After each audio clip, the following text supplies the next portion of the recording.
This episode is brought to you by the Toyota Grand Highlander. Life's journey brings constant change filled with exciting surprises and grand challenges. And with its spaciousness, power, and style, the Toyota Grand Highlander is more than a vehicle. It's your partner in embracing all life throws at you. From the spacious adult-sized third row to seating for up to 8 passengers, the Toyota Grand Highlander is up for every grand challenge. Learn more at toyota.com/Grand Highlander. Toyota, let's go places. Membership means more with American Express Business Gold. Earn 4 times membership rewards points in your top 2 eligible spending categories every month, including eligible U.S. advertising purchases and select media, and U.S. purchases at restaurants, including takeout and delivery. What are you waiting for? Get the card that flexes with your spending every month. Terms and points cap apply. Learn more at americanexpress.com/business-gold. Amex Business Gold Card. Built for business by American Express.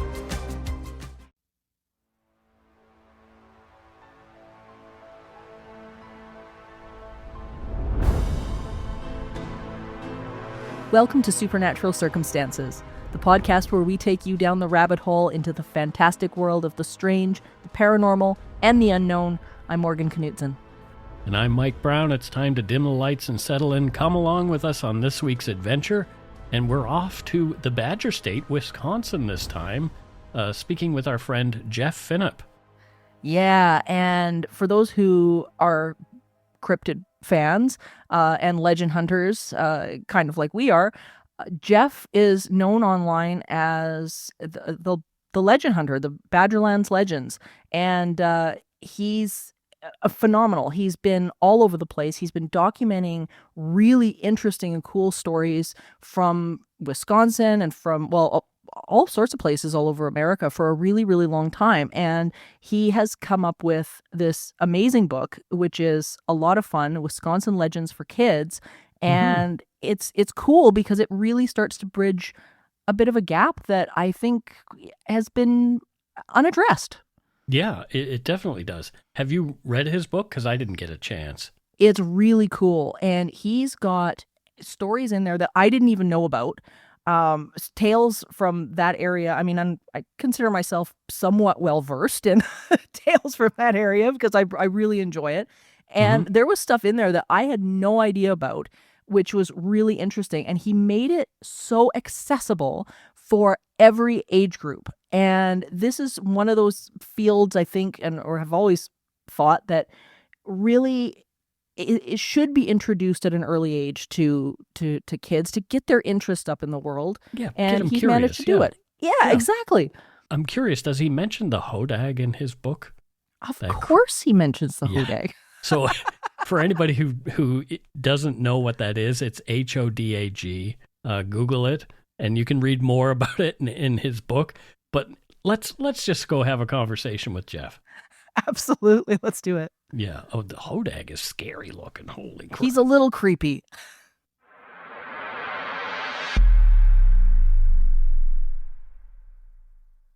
Last week was our first playoff game, and my plaque psoriasis was so itchy under all my gear. Sometimes just thinking about scratching could take me out of the moment. And then my doctor told me I could get clearer skin with a pill called Otezla.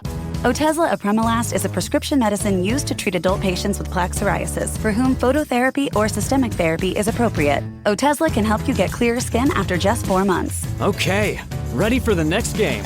Talking to my doctor about a pill was a total game changer. Don't use Otezla if you're allergic to it. Get medical help right away if you have trouble breathing or swallowing, swelling of the face, lips, tongue, throat, or arms. Severe diarrhea, nausea or vomiting, depression, suicidal thoughts, or weight loss can happen. Tell your doctor if any of these occur and if you have a history of depression or suicidal thoughts. Live in the moment. Ask your doctor about Otezla. Call 1-844-4-OTEZLA or visit Otezla.com for prescribing info about cost, and more. So good, so good, so good. Get ready, because Clear the Rack is on at your Nordstrom Rack store. Now through Monday, find incredible deals on Wear Now styles. On sale for even less at Nordstrom Rack. Take an extra 25% off red tag clearance throughout the store from brands like Adidas, Marc Jacobs, Steve Madden, and more. All sales final. The best stuff goes fast. So shop this sale at Nordstrom Rack today. Please see NordstromRack.com or ask a store associate for details.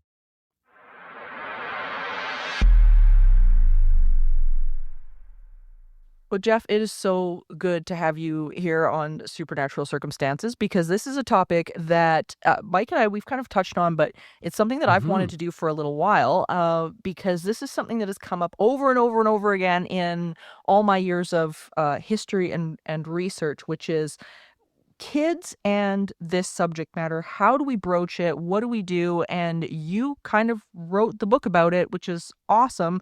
So first of all, welcome to the show. It is really, really good to have you finally. Yeah, thanks so much for having me. I'm excited to be on Supernatural Circumstances and talk about this conversation. I think it's a really important one because, and I'll preface this a little bit for the listeners and the fact that for years and years, when I would either go to investigate or research a case or because for a long time I was dealing with private clients and things like that. And many times we would get emails from kids and things like that or parents that were saying either A, my parents don't know how to talk to me about this, I don't know what to do, or the parents going, I've got children, I don't know where I'm supposed to go with this with my kids. So this I think is really interesting that you wrote a book with the inspiration of your amazing daughter to introduce kids into this subject matter. Do you want to talk a little bit about the book and how that came about for you? Yeah, absolutely. So the name of the book is Wisconsin Legends for Kids. So at the time I'd been writing for Badgerland Legends, my Instagram and Facebook presence, just kind of chronicling the different stories from Wisconsin about, the bizarre and some of the supernatural aspects. And my daughter, on her walks to school, she was 6 at the time, and going into first grade, we would talk about, the different legends from around the area, what may have happened historically, and then some of the more bizarre or unexplained occurrences.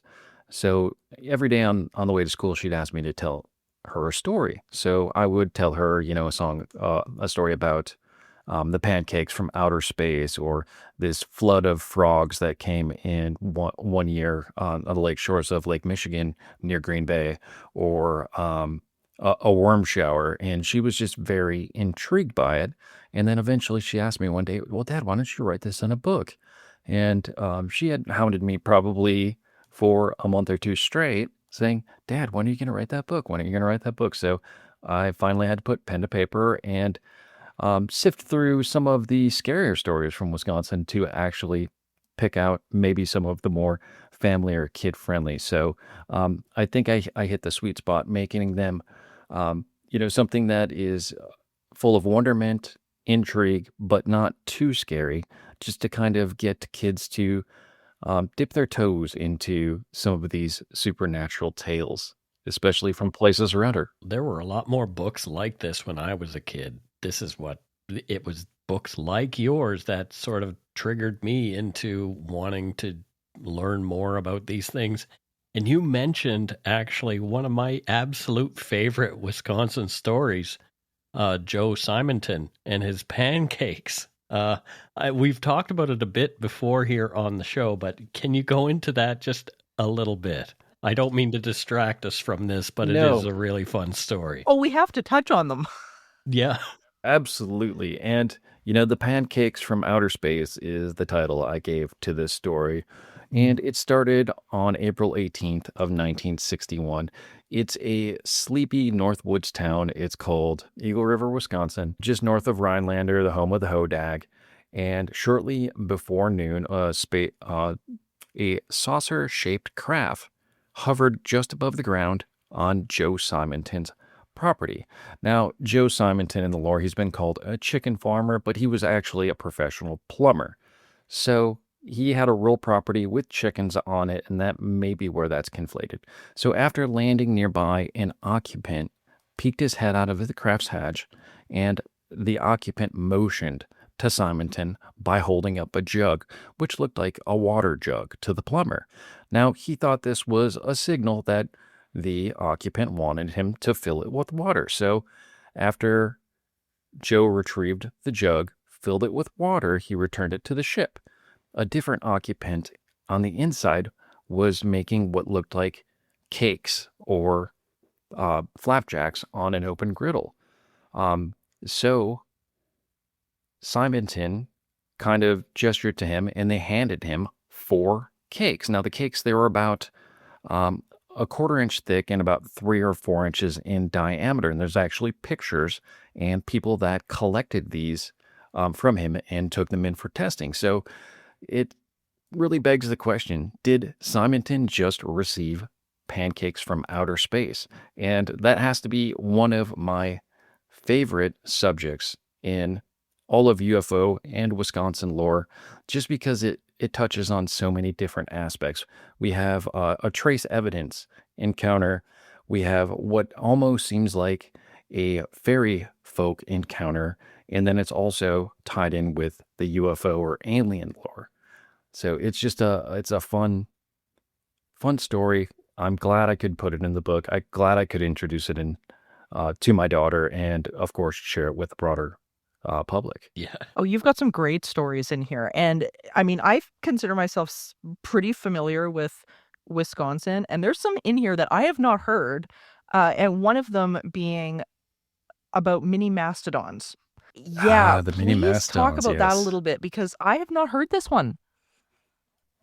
We all know that large elephant-like creatures called mastodons, they roam the forests and the prairies of prehistoric North America, and definitely in Wisconsin. Scientists believe that the last of the mastodons, they died off about 11,000 years ago, kind of towards the end of that ice age. It's said that there was due to lack of food and other things, but some say that a group of mini mastodons survived until recently. Now, there was, of course, that lack of food, which generation over generation made the mastodon shrink. As time passed, the new mastodons, or this kind of smaller miniaturized mastodon, they hardly resembled their ancestors. Now, they had free run of all of the forests and the canyons of Wisconsin's driftless area during this time.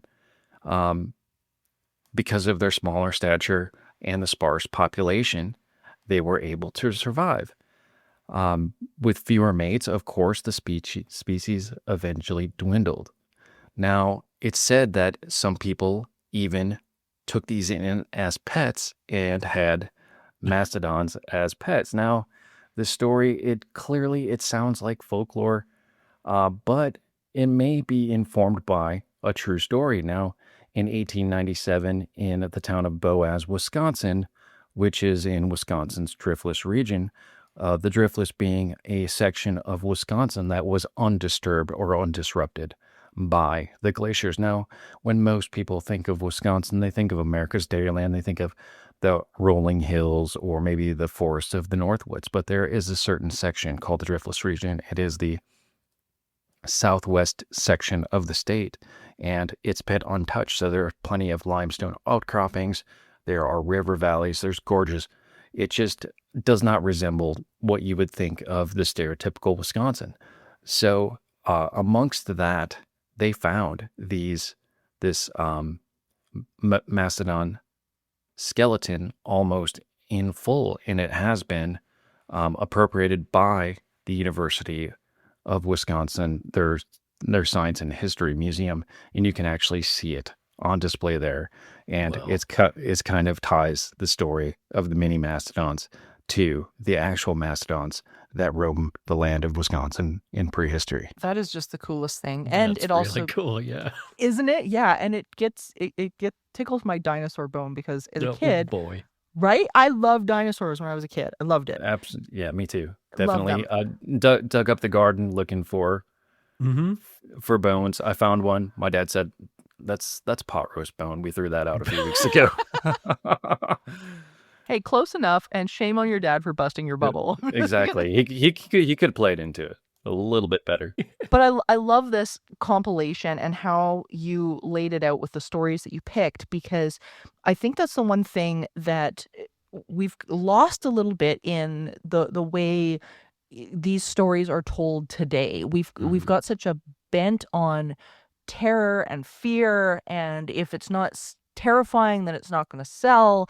And what I really love about what you've done with this is that you've really been able to these break down these stories and find the ones that, like Mike and I have said, captured our imaginations. When we were kids, they're not something this stuff doesn't have to be frightening and terrifying. You really found this amazing sweet spot, like you were saying, of just you want to know more. And the great thing about this is that a lot of these legends, like you were saying, have very much tangible history that you can go out and touch, which I think is really, really special. Yeah, and if you can't touch it as it remains today, you can actually put yourself in the place and kind Yeah. of transport yourself back into that world and say, what was this like 150 years ago? What did people do when they came to Wisconsin? Wisconsin's not that old of a state. It's only about 175 years old. So it's not too hard to think, okay, these people were a lot like us. They had a lot of the same language, some of the same traditions as us.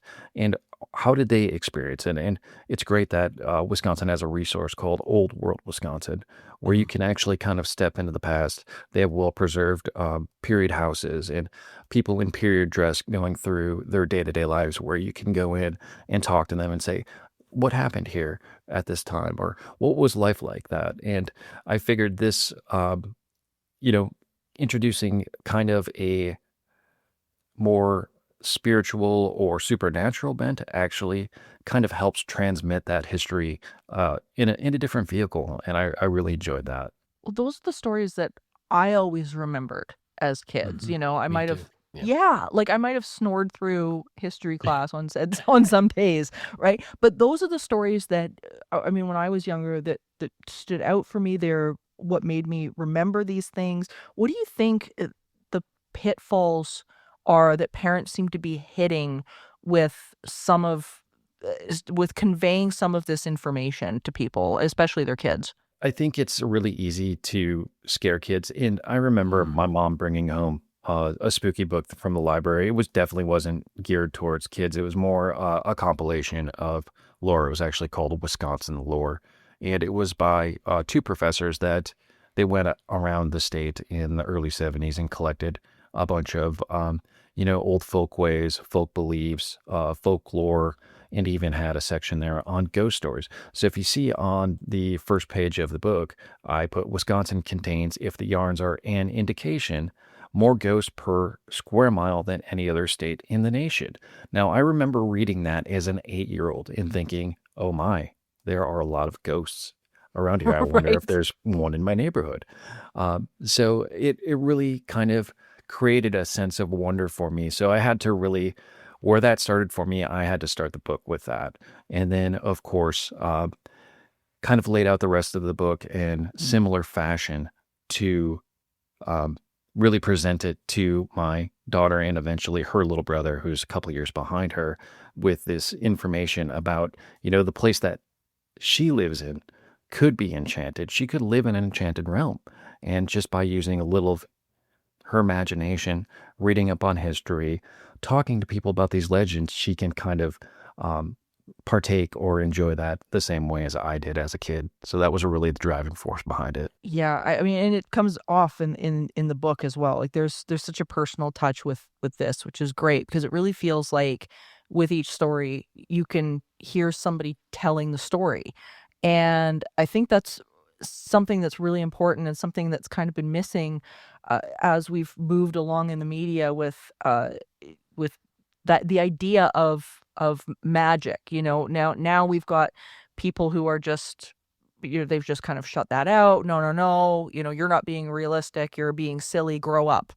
And I love what you're saying with this, where it's like, no, wait a minute, there is a level of magic. It might not be Harry Potter magic, but there is a world out there that we exist in that has these non-physical components that is unexplainable in a lot of ways. And I think that's really, really significant within each story, is getting these kids to understand that we have this non-physical presence in the world. How did your daughter take to this? She absolutely loved it. As soon as I printed out the book, I gave her the proof copy. She tore through it. She's 8 now. She is a very voracious reader. She's Awesome. reading at like a fifth or sixth grade level, which is awesome. So for her to grab it, read it, and then ask me questions about it, just that really made it worth it for me in the end to say, "Wow, did this really happen?" Or "What do you think? What happened to this strange lion that roamed Wood County, Wisconsin in the 1950s?" Or "Tell me more about Wisconsin's Dogman." Or "Dad, can we go to Chicken Alley or to the Burlington Vortex and check that out?" So it kind of helped grow our relationship and then also give us ideas of things that we can experience as a family and kind of create memories from her childhood to say, "Hey, Dad, remember when we went and did this or we looked for this?" And, I thought that was a really um, kind of fringe benefit to putting something like this together. This just reminds me of discussions I had with my dad when I was a kid. My dad wasn't a writer like you are, but he was interested in things, and he had a book on Oak Island back in the day, and I grew up just 20 minutes away from there. Oh, wow, that's awesome. So I was that was kind of my first foray into this kind of thing was with my dad having a discussion about the book that he was reading about Oak Island. And, he took us there as kids. We went there. It was, and those are memories that your daughter is going to have forever. And hopefully other parents in Wisconsin and from other places will read your book and be able to take their kids and do some really great things that will make indelible memories for them that are so meaningful and fun. Yeah, and I really hope that is the case. And I think from, early counts that definitely is. So, I had a kind of a similar upbringing. My mom, she definitely believed in ghosts. She believed in angels and stuff like that. My dad, he's a little more skeptical, but he's had a couple unexplained encounters that he's kind of puzzled with in kind of his advanced age. So it's fun being able to keep it kind of a family affair and have family legends and family stories. So just anything I can do to do that. And if people take the book and they have their own adventures and create that memory, that's all the better. Mm-hmm. Absolutely.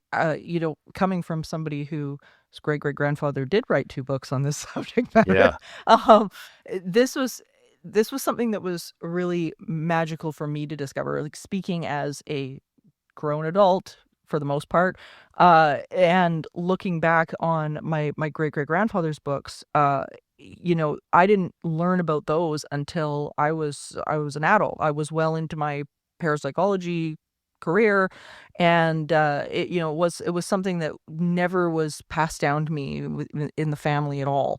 And we kind of stumbled onto who he was over the course of the time that I've been researching, and I'm telling you the importance of those books and being able to read about who he was, what he did, what his position was, and to pass down that knowledge was so important. And it kind of, I guess, brings me to my next question a little bit, where here you've created this incredible opportunity with your daughter.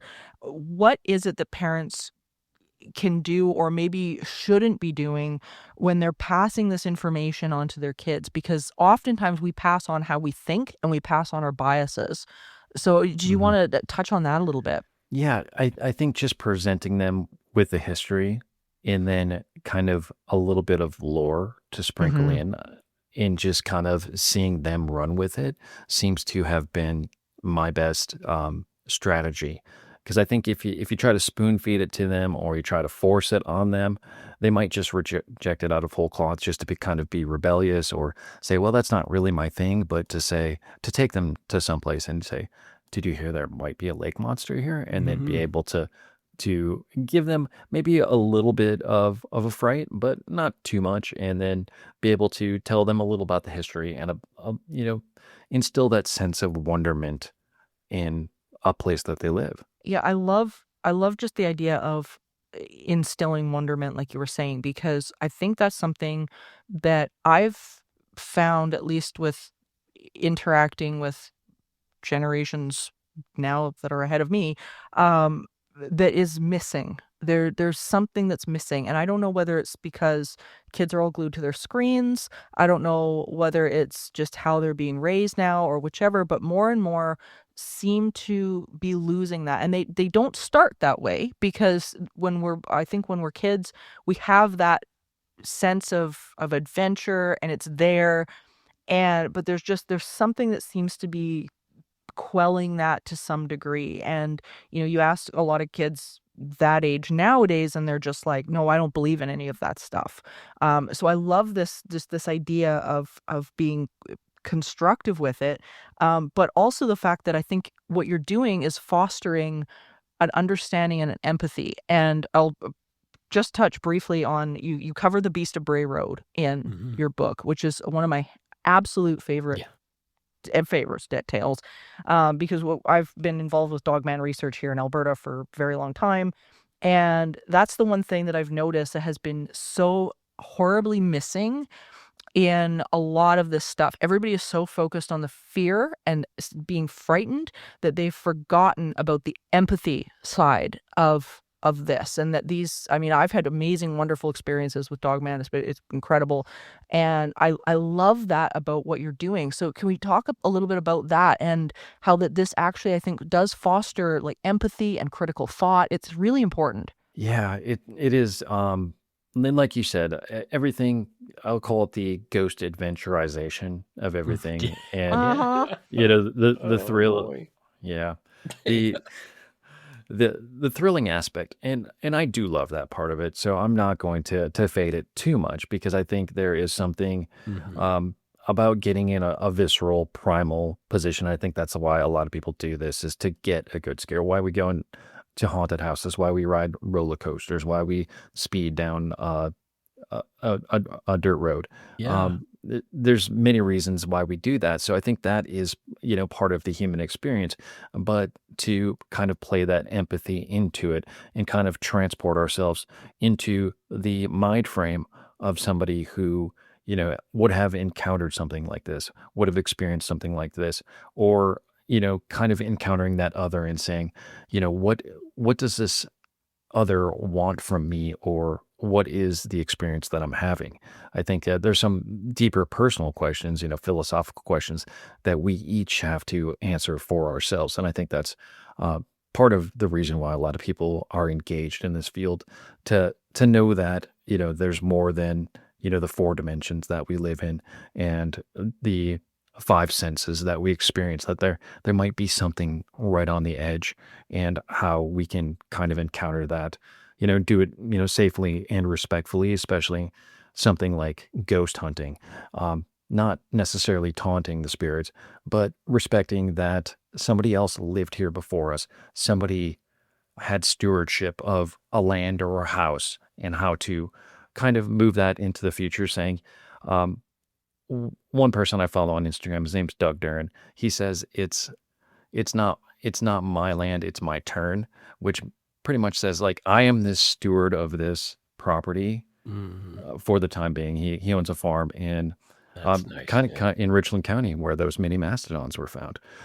So it's interesting to kind of bring the human element and, kind of the spirit of humanity into spaces and the subject that I really enjoy. At the risk of sounding too alliterative here, I just keep thinking when somebody's trying to scare me with a story, I'm just like, well, where's the whimsy? Come on, that's what I really love, is the whimsical stories. I don't need to be frightened all the time. Let's have some whimsy too. Whimsy and wonder, and in some of, like, my favorite cinema of this genre is not the direct creature feature where you see the either the killer or the creature in all its glory, but you can see the visage of it, like the original Cloverfield.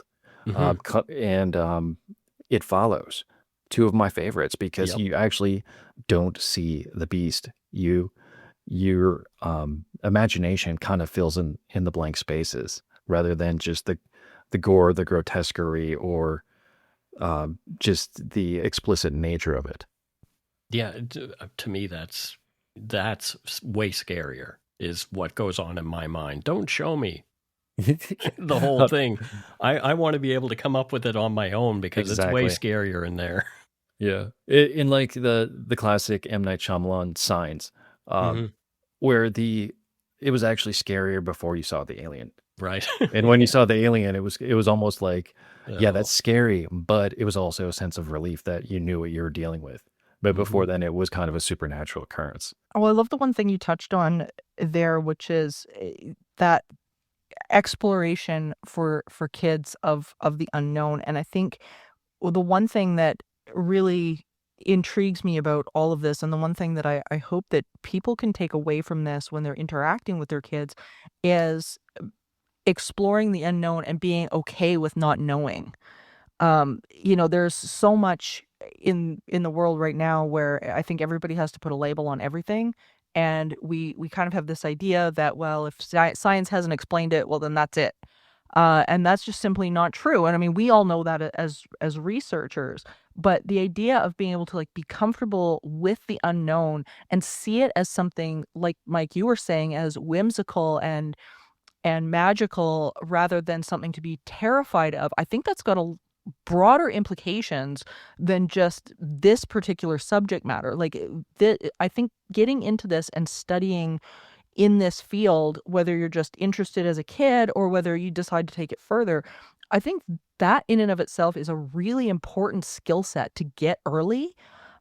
Because I mean, just having that fear of the unknown as a kid, I mean, it can really take you into some pretty scary directions as an adult. I don't know what.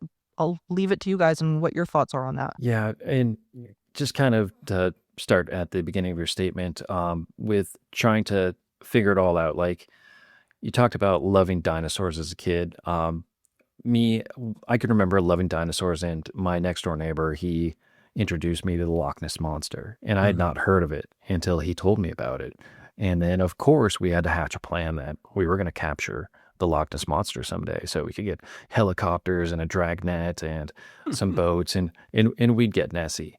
But I think the more mature response is that, yeah, the mystery is part of the draw for that. Whether it's cryptozoology like Bigfoot or Nessie or ghost hunting, having the encounter and being left in the space without the answers uh, has a lot of value to it. Cases like you've got in the book, like you talk about the Burlington Vortex, which we'll have you talk about in a minute because it's really interesting. Hmm. I think this is setting up future researchers. And getting kids into this really, really early I mean, it's got the potential to take anybody in any direction, whether it be further into science, further into nature, further into parapsychology. Doesn't matter. I mean, depending on whatever you're interested in. But I love the fact that this is actually setting up people. I mean, this, like myself, here I am, like decades later, still doing this. Hmm.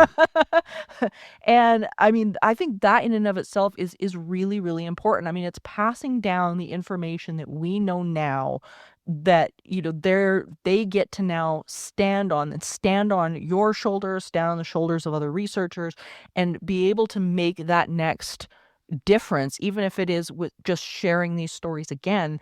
But I'm going to let you talk a little bit about the Burlington Vortex, because I think that's a really great example of how this branches into science. It branches into all sorts of questions. Yeah, so the Burlington Vortex, Burlington, it's a southeastern Wisconsin town. It's not too far from Bray Road or Elkhorn, Wisconsin, where Bray Road lies.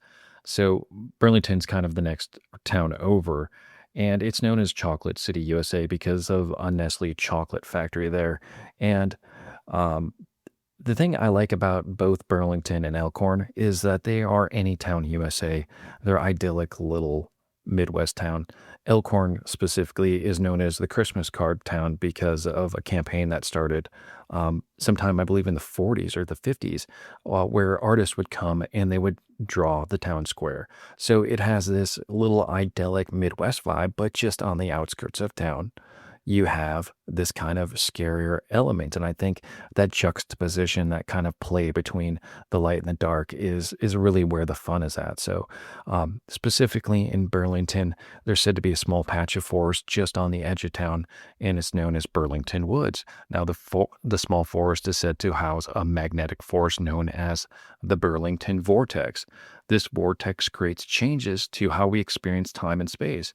These disturbances, they've been captured in photographs as like swirling lights from a camera that's being held still, either at eye or shoulder level. Pictures taken in this woods, they've shown mysterious lights with streaks across the photographs. Now, visitors, they also report the area being filled with nymphs, sprites, fairies, and even mystical elves.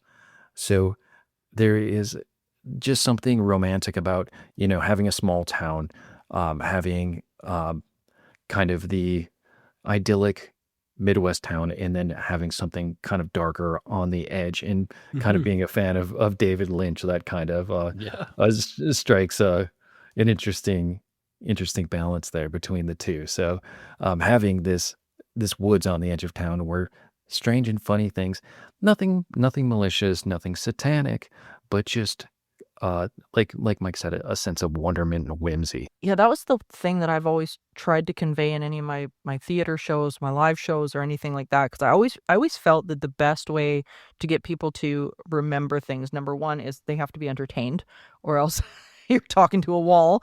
But they also have to walk away feeling something. And I think a lot of these cases really, really get to that, whether they're making you laugh, whether they're creeping you out a little bit, or whatever it is. I think that in and of itself is really, really, really important, because that is what makes people connect to and remember this stuff. And I dealt with so many clients when I was still doing private cases and things like that, where they would come to me and say, I'm terrified of this stuff because my parents were terrified of this stuff. And because they were terrified, I had a terrible experience with it. And I've always thought, like, that conditioning, of course, never a good thing. But what do you recommend to parents that are maybe in that spot, that they're sitting there going, like, I don't want to touch this stuff. My kid's into it, but I don't want to touch it because I'm freaked right out. What would you say to parents that are maybe struggling with their own biases in this department? I would just encourage them to do more of their own research. Kind of figure out what the kid is interested, try to relate to it to them at the level they're at, find out what they're reading, and then also kind of do your own investigation. What is something that I can read that would be on this subject that might enlighten me to what their experience or what they're interested in. And I get it, because my dad, not interested in this stuff at all until more recently. So he really couldn't relate. But if he had picked up a book on it or watched a TV show with me on it, or with me, I think that would have probably helped a lot.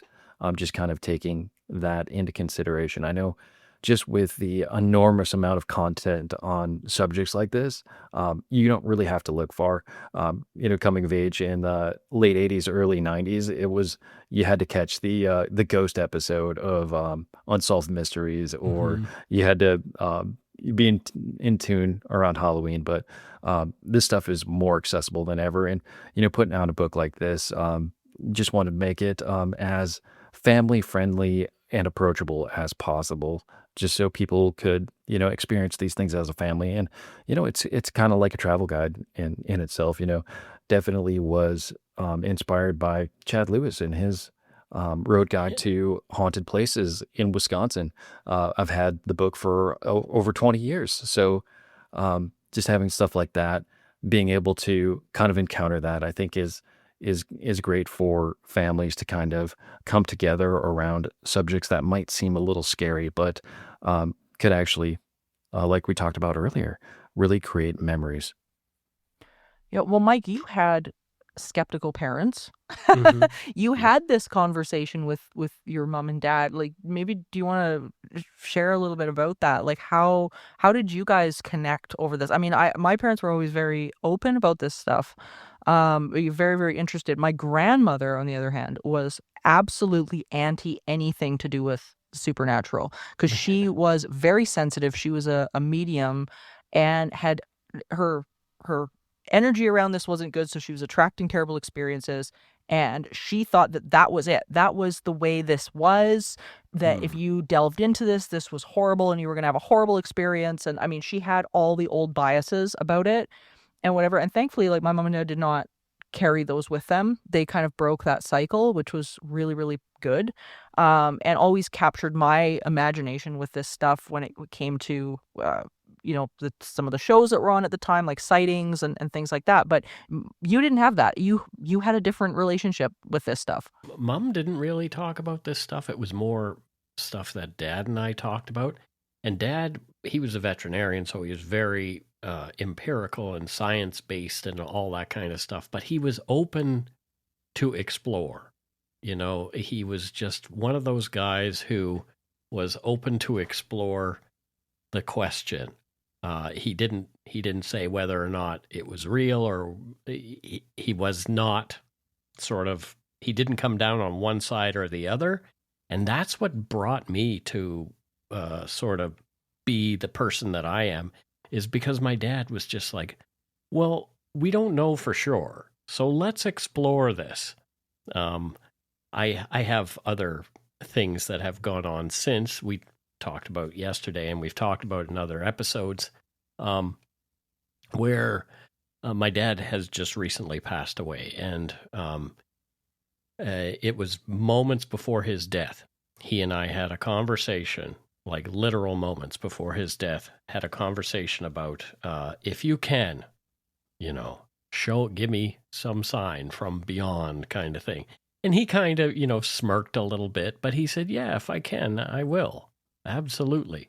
And so after he passed away, about 30 minutes after or so, I'm sitting in a room, and I had brought the chair that we'd been sitting in around his bed as he was passing, and brought it into this room with me, and I sat it down, and I was sitting there just to have a moment to myself, and I was thinking about Dad. And the chair moved, just this little boomp, just this little boomp. And I thought, oh, there he is. Like, I don't know whether or not that was actually Dad, or what happened, or why the chair moved, or what, it could have been any number of things. But to me, in that moment, it was like, well, he said, that he was, there's nothing around that would have moved that chair. So I'm wondering if it was him. That night, I go out with some friends, and we're having a discussion. And in another room, there's a stack of chairs, and that stack of chairs falls over while I'm talking about my dad. So, two instances on the day that my dad passed away, after I'd asked him about, give me a sign from the other side, kind of thing. Two instances with chairs, moving on their own. Okay.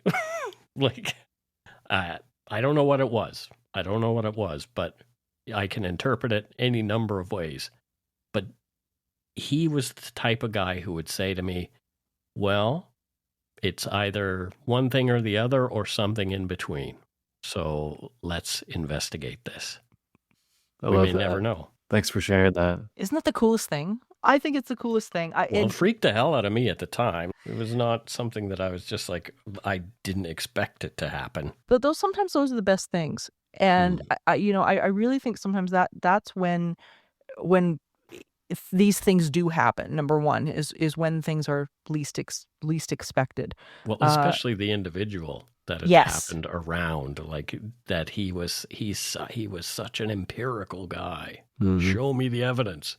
But I'm not going to say one way or the other. I want to see the evidence. Well, that's the magic of I think what we're talking about here. And one of the really powerful things about connecting kids with this information early is that when stuff happens in our life that is unexplainable, or things that we can't explain, or maybe don't know how to get in touch with.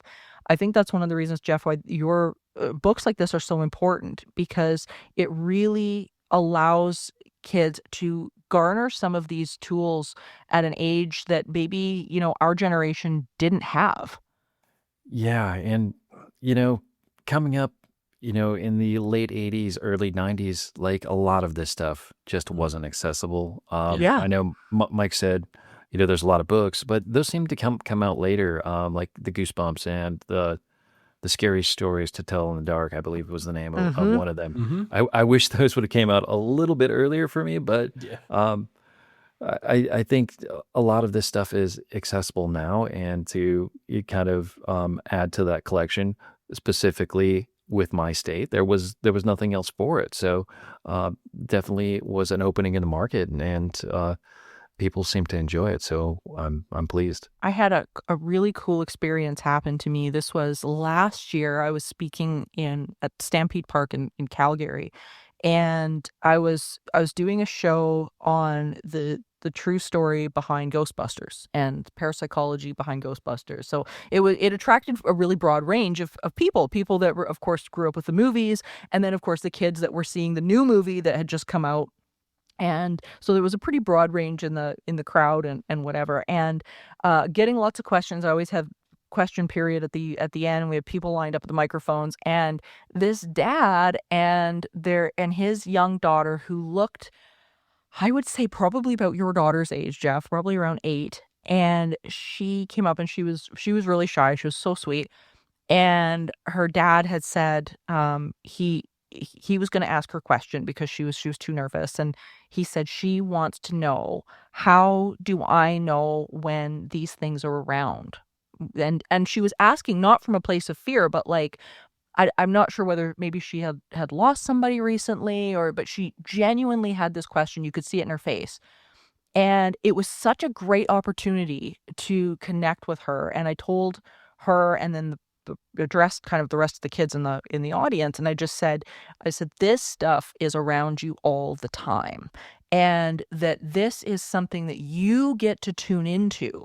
And the more you look into this, the more you find that stillness within yourself, the more joy you find, the more all of these things, the more you automatically begin to connect in to the magic that's already there.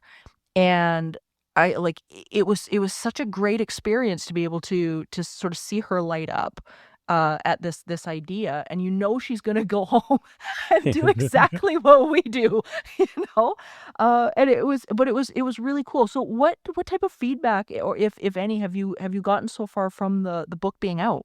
Since I published it, I've actually had quite a few people reach out with their own stories, whether, it was an Cool. encounter, seeing lights, or seeing something unexplained in the Burlington vortex, or, maybe it was I talked about the Rock Lake Terror, or the sea serpent, the sea monster that lives at the bottom of Rock Lake. Well, right next to that, only about 2.5 miles, is one of the oldest heritage sites in Wisconsin. That's called Astalon Park. And people would convey to me, what happened to them at Astalon. So just kind of being able to make human connections over these specific places that I put in the book. I think that's been very valuable for giving people an outlet to say, I thought I was crazy, but one time I was driving down Bray Road and I saw this thing, or I was in the Burlington vortex and this happened, or whatever. I think it's been great to hear the feedback and get people's either their validations or just getting something off their chest. I think the validation thing is a really big deal too. That's the one thing that I've found through the years, that adult clients have said to me where they said, I had this stuff going on when I was a kid, and I couldn't tell anybody because my parents are going to think I'm nuts, or they're not going to believe me, or whichever. I mean, I think the parental response to some of these stories, because I firmly believe that kids, we're born with the ability to tune into this stuff, and we've seen this over and over again through studies for decades.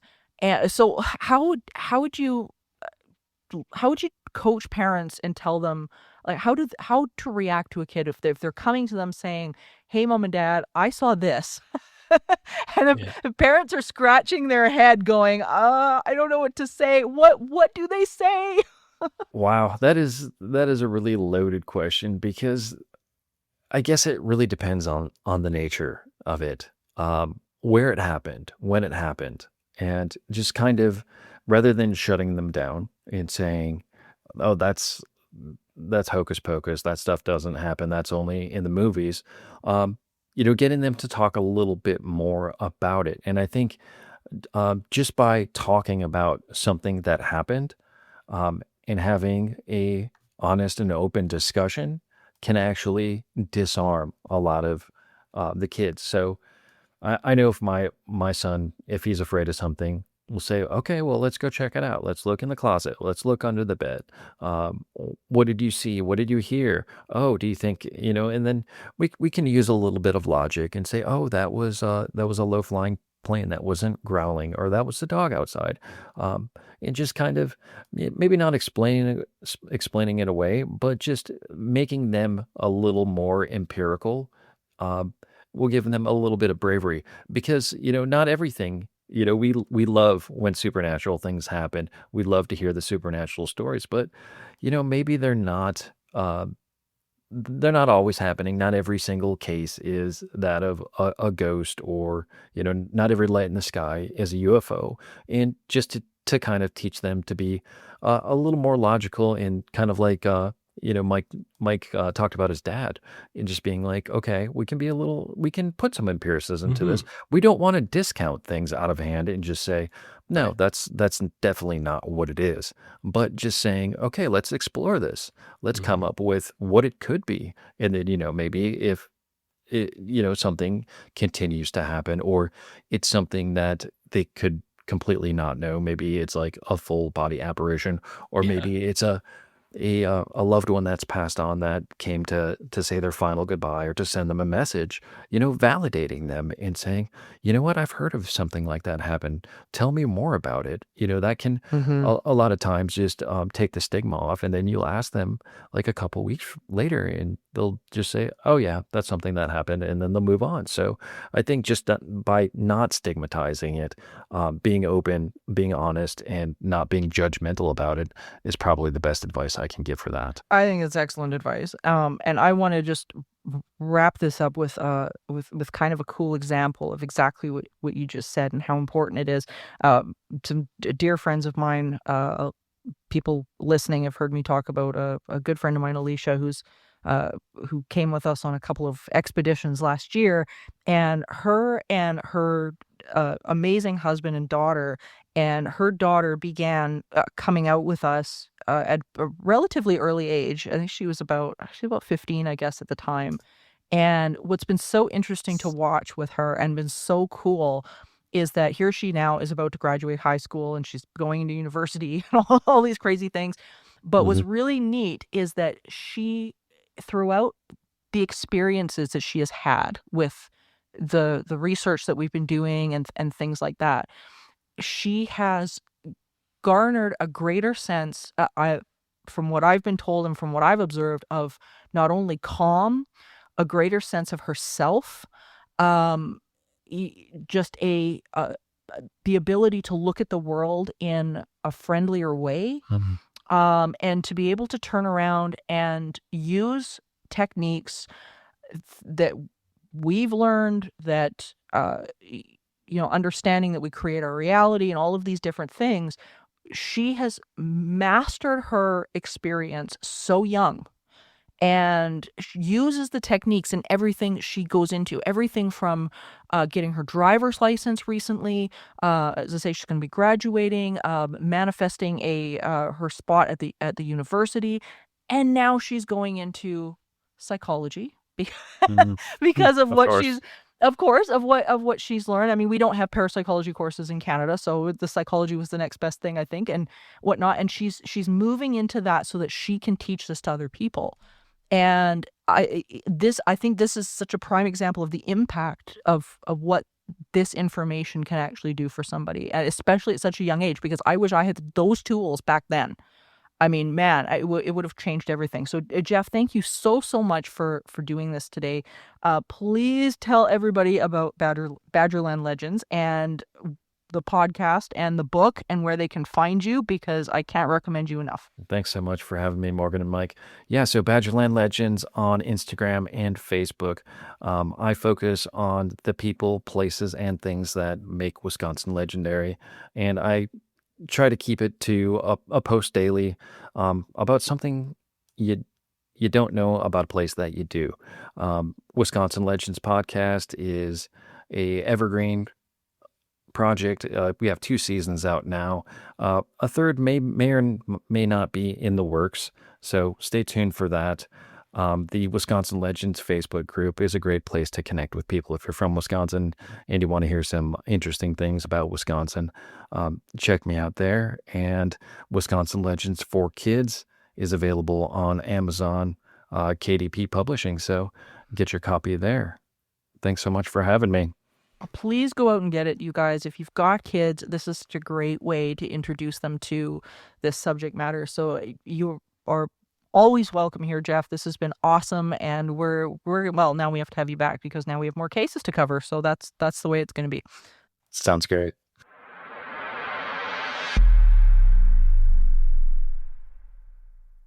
The PC gave us computing power at home, the internet connected us, and mobile let us do it pretty much anywhere. Now generative AI lets us communicate with technology in our own language using our own senses. But figuring it all out when you're living through it is a totally different story. Welcome to Leading the Shift, a new podcast from Microsoft Azure.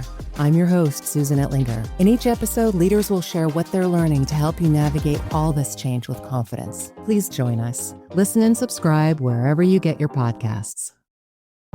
This episode is brought to you by Progressive Insurance. Do you ever find yourself playing the budgeting game? Well, with the Name Your Price tool from Progressive, you can find options that fit your budget and potentially lower your bills.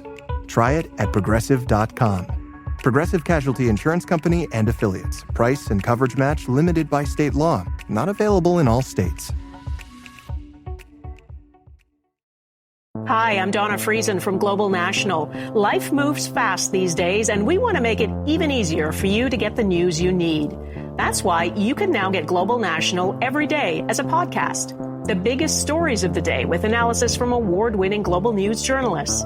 New episodes drop every day, so take this as your personal invitation to join us on the Global National podcast. You can find it on Apple Podcasts, Spotify, Amazon Music, and wherever you find your favorite podcasts.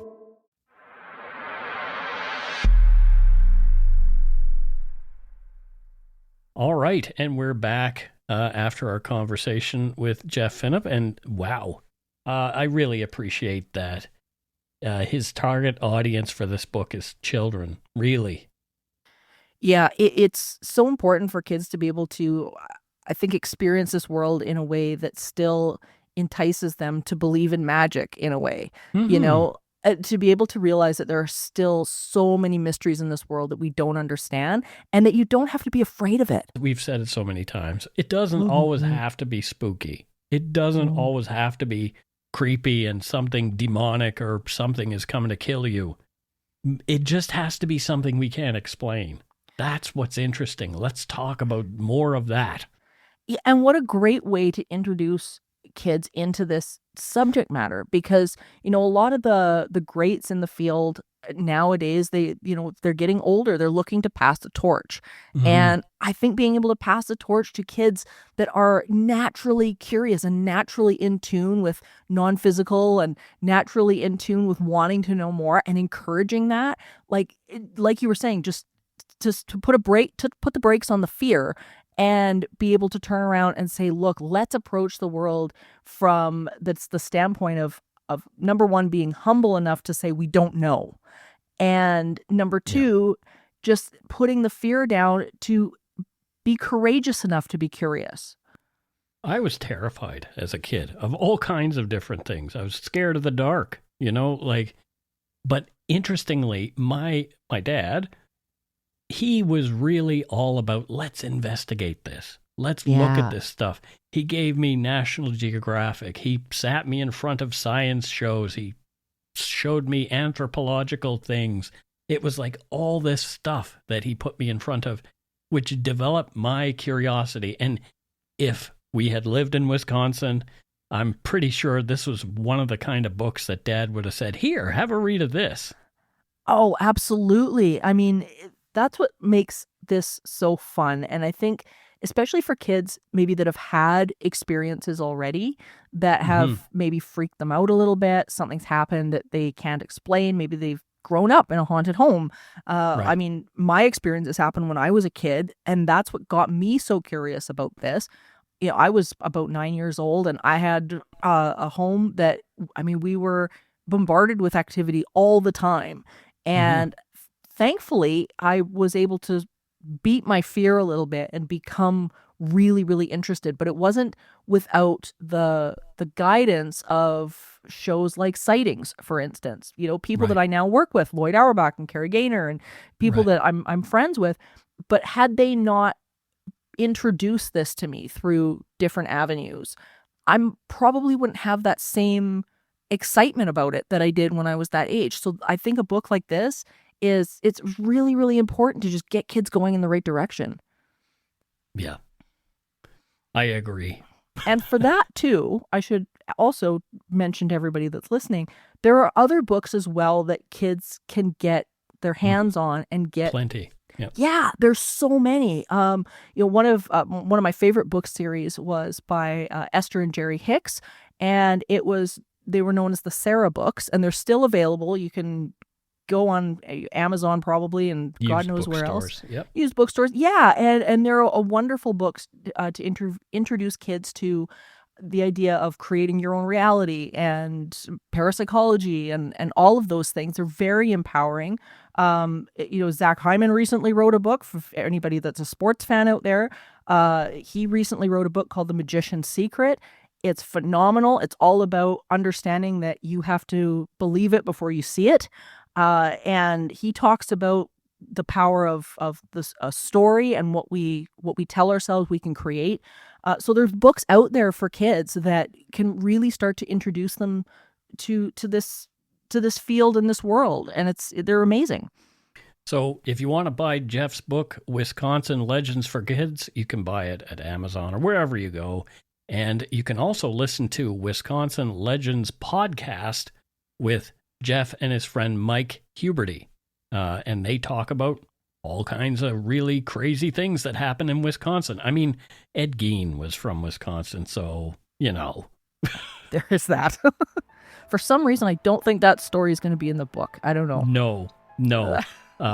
It definitely won't be. But it's on Dark Poutine. If you Google that and Dark Poutine, you'll find me talking about that. Anyway, thank you for joining us on this eerie expedition, dear listeners. And remember, there is no line between the natural and the supernatural. All is consciousness. Until next time, stay curious, friends. Bye. Supernatural Circumstances is a co-production of Entity Seeker Paranormal Research and Teachings and Good Egg Studios. This podcast is part of the Curious Cast podcast network. Theme music by Corey Johnson of Catalyst Records in Edmonton, Alberta. You can learn more about Morgan Knudsen at entityseeker.ca and learn more about me, Mike Browne, and listen to my show, Dark Poutine, at darkpoutine.com. Feel free to email the show at supernaturalcircumstances@gmail.com.